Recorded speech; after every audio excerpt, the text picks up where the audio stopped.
बिस्मिल्लाहिर्रहमानिर्रहीम, अस्सलाम वालेकुम। एक जानिब नूरा कुश्ती जारी है, डिनर हो रहे हैं, इशाइये दिए जा रहे हैं, खाबे चल रहे हैं इफ्तार पार्टियों के नाम पर वज़ीर-ए-आज़म हाउस के अंदर, और ख़र्चा हो रहा है। और चक्कर क्या है कि नूरा कुश्ती दिखानी है।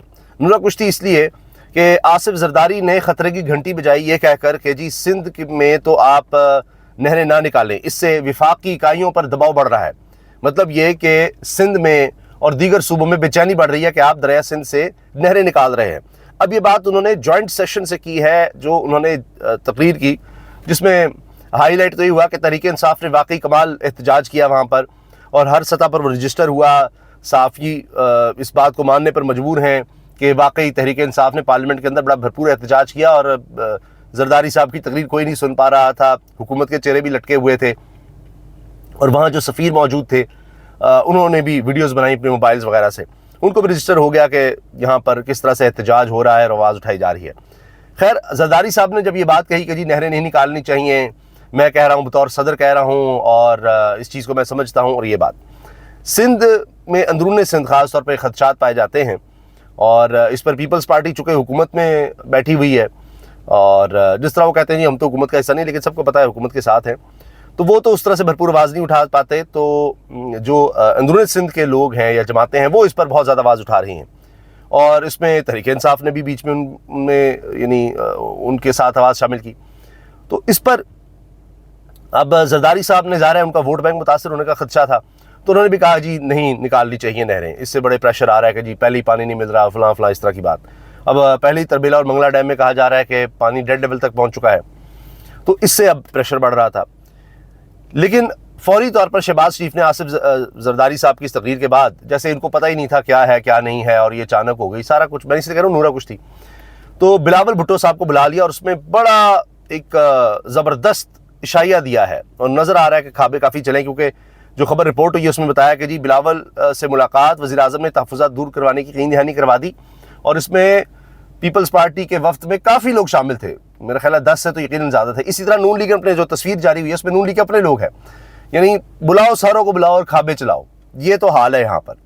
पैसा बहुत है ना, टैक्स और लगाएं, पैसा और कमाएं, बैंकों से कर्जे लेते जाएं, और जब कहा जाए कि खर्चे कम करें तो गरीबों को निकाल दो, 30,000 नौकरियाँ ख़त्म कर दो, और IMF को दिखाओ देखो हमने 30,000 लोगों की नौकरियाँ ख़त्म कर दी हैं, अपने हमने अल्ले तल्ले और तनख्वाहें बढ़ा ली हैं, उस पर ना जाओ, ये देखो हमने कितने लोग बेरोज़गार किए हैं।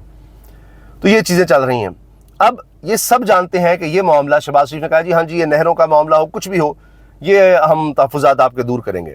हर दफ़ा यही होता है, कोई गवर्नर जो है इस तरह के बयान देता है, फिर मुलाकात होती है, वो कहते हैं जी नहीं हम जमहूरियत के लिए इकट्ठे हैं। अब फिर वही होना है, पिछले 3 साल से यही हो रहा है, ये जमहूरियत के लिए इकट्ठे हैं। सिर्फ ये कि वो वोट बैंक ना मुतासिर हो, तो जरदारी साहब ने आवाज़ उठा दी, यहाँ पर मुलाकात होगी, शाही में सब गपशप लग रही है, खेल कूद वो की तरह, जिस तरह मुस्कुरा रहे हैं कि बड़ा मज़ा आ रहा है, खुशगपियाँ लग रही हैं, मुस्कुराहटें हैं। लेकिन ये मामला शहबाज शरीफ से ऊपर का है। ये जो नहरों का मामला है ये सब जानते हैं, ये शहबाज शरीफ साहब का नहीं है, ये उनसे ऊपर की चीज़ है, उनसे ऊपर के फैसले हैं। वो हमें ही ऐसे कि जी हाँ जी बोलेंगे करेंगे, तो वहाँ ऊपर बड़े लोगों ने फैसले करने हैं, और वो अगर करेंगे फैसला तो फिर वापस होगा, वो कहेंगे नहीं करना ही है तो फिर फैसला वापस नहीं होना, ये सब जानते हैं। पाकिस्तान का नुकसान किस तरह हो रहा है देखिए, कि इतना बड़ा इस्तीफ़ा आया है, और हुकूमत तो समझेगी कि हो चलो जी अच्छा जान छुट्टी, चलो सेनेट की एक सीट खाली हुई है, फिर इस पर लड़ाई करेंगे, कुछ कर लेंगे। PTI की सेनेटर सानिया निश्तर ने इस्तीफ़ा दिया और मंजूर कर लिया गया, नोटिफिकेशन भी जारी हो गया है। सानिया निश्तर साहिबा एक बैनुल-अक़वामी ऑर्गेनाइजेशन के साथ अब काम कर रही हैं, और बैनुल-अक़वामी बहुत बड़े लेवल की ऑर्गेनाइजेशन है। उन्होंने, जाहिर है कि पाकिस्तान में इनका काम देखा, एहसास प्रोग्राम आपको याद होगा, पूरी दुनिया में पाकिस्तान, अब आप देखिए ना जितनी भी लिस्ट आती है बुरे कामों की, करप्शन, औरतों के हुकूक के हवाले से, कमी के हवाले से, साफ़ियों के ऊपर जुल्म के बारे में, इंसानी हुकूक की पामाली के बारे में, जितनी इस तरह की लिस्टें आएंगी पाकिस्तान उसमें सबसे आप देखेंगे कि बदतरीन ममालिक में शामिल होगा। पहला, कहीं दूसरा नंबर, कहीं तीसरा नंबर, बस ज़्यादा नहीं होगा। इंसाफ की फराहमी में बदतरीन हमारी वहाँ पर रैंकिंग है हर सतह पर। वो भी दौर था, ये आप ख़ास तौर पर कोरोना के दौर की बात कर रहा हूँ, कि जितनी भी लिस्ट वगैरह आई पाकिस्तान टॉप पर था, टॉप पर उस वक्त कि किस तरह से डील किया जा रहा है, गरीबों के लिए किस तरह से काम किया जा रहा है। तो सानिया निश्तर एहसास प्रोग्राम चला रही थी, और जिस तरह फिर वो याद है जुमला आपको मरियम औरंगजेब का कि 2000 रुपये पूरे 2000 रुपए हुकूमत अपनी जेब से दे रही है। जिस तरह ये जो शाइए नहीं हो रहे, ये पीपल्स पार्टी के लिए इफ्तार और डिनर और ये सारा कुछ चल रहा है, ये अपनी जेब से हो रहे हैं हुकूमत की, यानी हुकूमत की जेब का मतलब है आपके टैक्स का पैसा, वो भी वहीं से हो रहे हैं।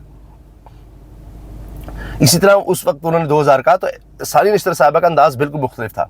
इन्होंने बेनज़ीर इनकम सपोर्ट प्रोग्राम में जितनी करप्शन पकड़ी कि सोने के कंगन पहन के औरतें आ रही हैं और वो ये रकम लेकर जा रही हैं, ये तो हाल था।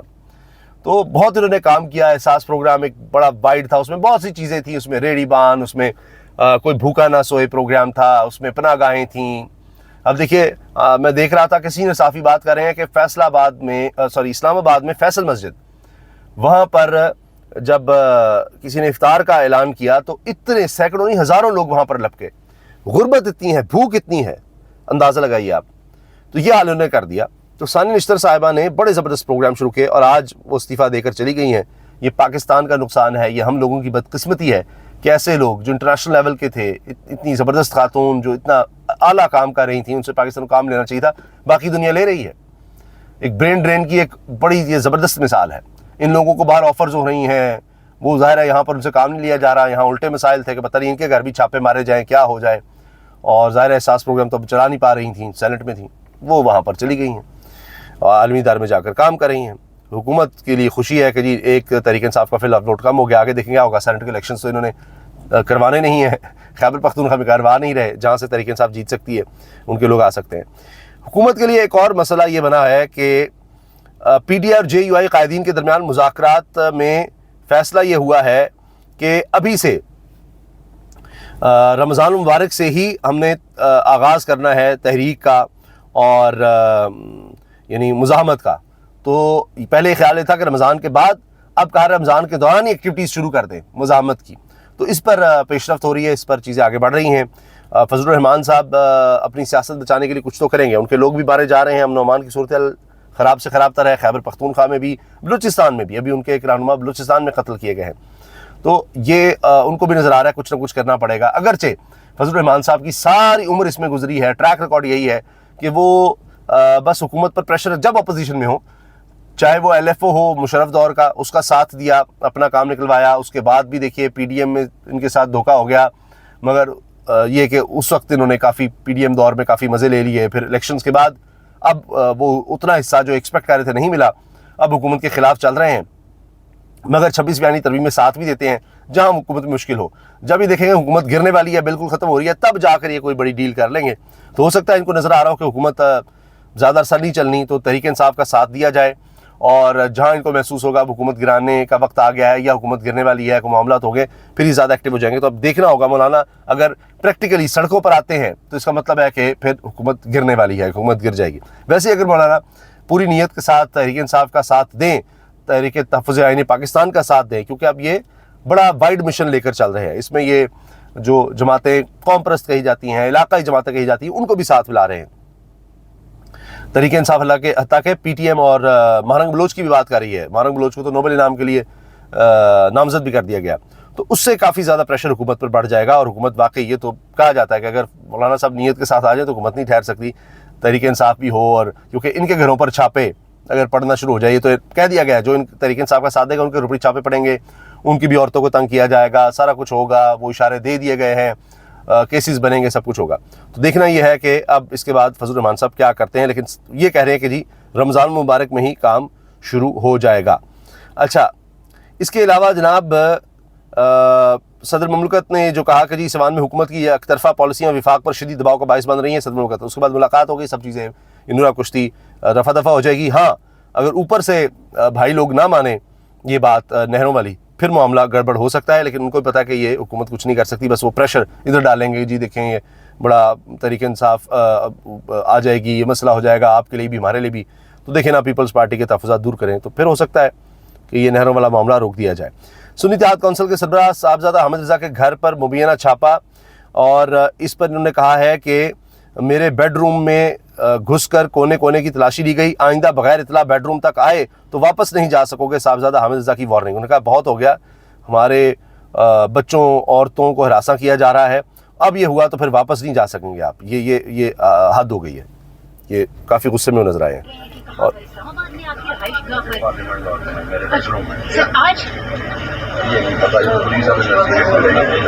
مطلب گھر پہ کوئی بھی موجود نہیں تھا اور آپ کے غیر موجودگی میں گھر پہ جو ہے وہ اچھا یہ وہ بتا رہے ہیں. کیا سمجھتے ہیں مطلب گھر میں کوئی موجود بھی نہیں تھا اور یہ کس کی شرارت ہو سکتی ہے ڈرانے کے لیے کہ کوئی اور پارلیمانی کمیٹی میں کوئی ایسا فیصلہ نہ کرے میں تو لکھنا چاہتا تھا آپ نے کنوے کرنا تھا کہ میرے بیڈ روم تک پہنچ گئے ہیں.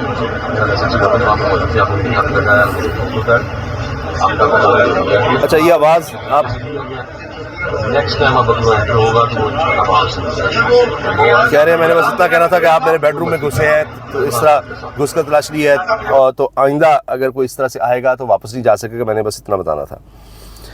زرتاج گل صاحبہ نے شیر افضل مروت کے ساتھ کھڑے ہو کر ان کو یعنی بات لگانا جس کو کہتے ہیں وہ کیا ہے کہ جی شیر افضل مروت دیکھیں یہ اب زرتاج گل میرے ساتھ کھڑی نہیں ہو رہی, بات نہیں کر رہی یا میڈیا میں میرے ساتھ کھڑے ہو کر جواب نہیں دے رہی. تو اس پر انہوں نے کہا کہ جی دیکھیں خدشات ہوتے ہیں, میں ہوں یا شیر افضل مروت صاحب ہوں لیکن پارٹی میں رہ کر بات کرنی چاہیے. یعنی شیر افضل مروت صاحب باہر جا کر جو باتیں کر رہے ہیں اڑا رہے ہیں, ڈسپلن ایک چیز ہوتا ہے. پھر انہوں نے کہا کہ ہمارا سٹیمنا زیادہ ہے شیر افضل مروت سے, ہم 9 مئی سے پہلے والے ہیں, 9 مئی کے بعد آئے ہیں تو ہمارا سٹیمنا زیادہ ہے. یعنی اگر کوئی مشکل پڑتی ہے, کچھ حالات ایسے ہوتے ہیں یا کسی کی بات پسند نہیں آتی تو ہمیں برداشت زیادہ ہے, شیر افضل مروت میں برداشت کم ہے اور یہ بول پڑتے ہیں. یہ کہہ کر پھر وہ وہاں سے چلی گئی.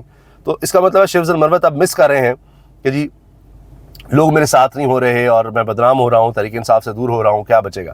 آخر میں یہ خبر, پاکستانی سفیر کو امریکہ میں داخلے سے روک دیا گیا, جس پر کہا جا رہا ہے جی وہ ان کو امریکہ سے نکال دیا گیا. یہ خبر بہت زیادہ آپ سن رہے ہوں گے کہ جی پاکستانی سفیر کو نکال دیا گیا ہے اور ان کو ملک بدر کر دیا گیا یا امریکہ سے نکال دیا گیا. وہ اصل میں یہ نہیں کہ امریکہ میں تعینات سفیر تھے, وہ امریکہ میں سفیر رہے ہیں اور اب بھی سفارتکار ہیں, ابھی بھی تعینات ہیں ترکمانستان میں. ترکمانستان میں تعینات پاکستانی سفیر کو امریکہ میں داخلے سے روک دیا گیا. انہیں لاس اینجلس ایئرپورٹ سے ڈیپورٹ کر دیا گیا ہے. اتنی بے عزتی ہے, یعنی ایئرپورٹ سے ہی فارغ, داخل ہی انہوں نے دیا گیا, ڈیپورٹ کر دیا گیا. اور کہا یہ جا رہا ہے کہ پاکستانی سفیر ایسن وگن کو امریکی شہر لاس اینجلس سے ڈیپورٹ کیا گیا. ان کے پاس دستاویزات تھیں, سب کچھ تھا, لیکن امیگریشن حکام نے پاکستانی سفارتکار کو امریکہ داخلے سے روکا اور سفیر پر امریکہ میں تعیناتی کے دوران انتظامی بدعنوانی کی شکایات تھیں. شکایات کی بنیاد پر پاکستانی سفارتکار کو امریکہ میں داخلے سے روکا گیا. یہ وجہ تھی.